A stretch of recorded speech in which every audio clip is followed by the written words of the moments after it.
Welcome to our web exclusive. I'm Mike Montecalvo along with Eyewitness News analyst Lieutenant General Reginald Centracchio. Before we get to all the Red Sox stuff and security that's going on at Fenway Park, I think some people are breathing a sigh of relief that the air show possibly could be coming back to Rhode Island. It could, based upon a recent decision that was made at the Defense Department.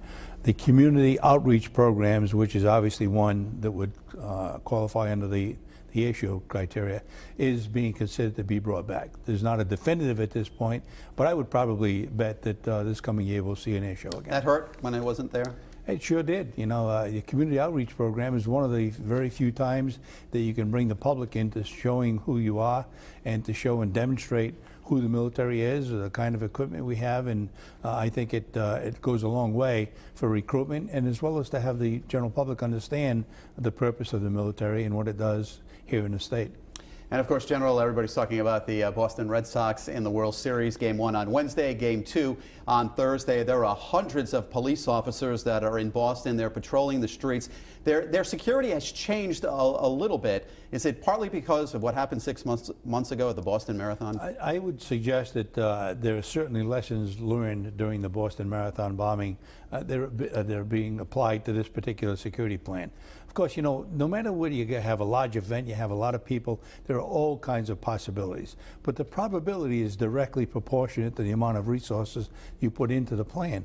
In this particular case, I think you're going to see more surveillance. You'll certainly see more of an aggressive aspect of people carrying packages that are questionable. And certainly the clearing process to get in to Fenway to begin with would certainly be a major aspect of how we go about it. Well, General, they have more than a dozen bomb technicians in the area, and they're telling people not to leave, obviously, backpacks or unattended packages. A dozen doesn't sound like a lot when you got 45, 50,000 people in Boston. Well, it doesn't, but you know, even one package, we need to be right 100% of the time.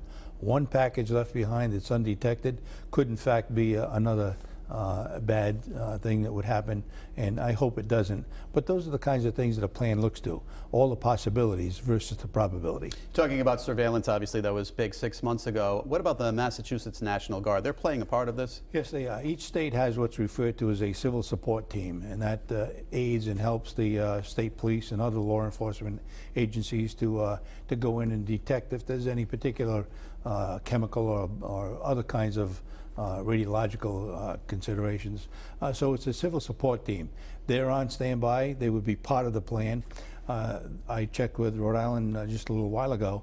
They're not part of that, but they certainly would be available should something significant happen.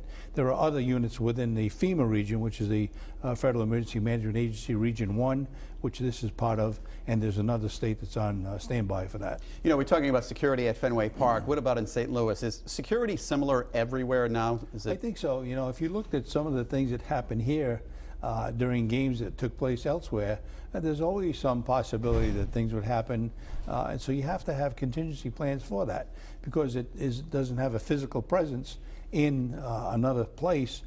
The people there and their reactions to what's happening somewhere else is of equal concern to law enforcement. All right, General, and let's talk a little bit about the government shutdown. Obviously, it's over. The effects are still being felt here in Rhode Island. When will we recover from what happened a few weeks ago?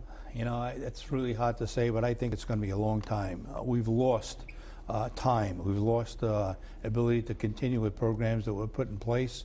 But continue, you know, the government is not shut down any longer. But keep in mind, sequestration continues. In $500 billion, $50 billion have been taken out of the military over the next 10 years. That's a lot of money. So what we're going to be looking at is different programs and research and development that will undoubtedly be effective. And finally, General, it's the anniversary of the Beirut bombings and the Cuban Missile Crisis. You talk about lessons learned a lot. What are lessons learned here? Yeah, you know, lessons learned with the Beirut bombing. Obviously, that's been ramped up considerably across the whole world as it relates to embassies, and especially in barracks like that. But the Cuban Missile Crisis, if there was ever a time when this world came close to a nuclear holocaust, it was during the Cuban Missile Crisis. I was part of it. I was on a missile site at the time, and between Kennedy and Khrushchev, that was pretty close. All right, General Centracchio, as always, thank you for your thoughts, and thanks for watching.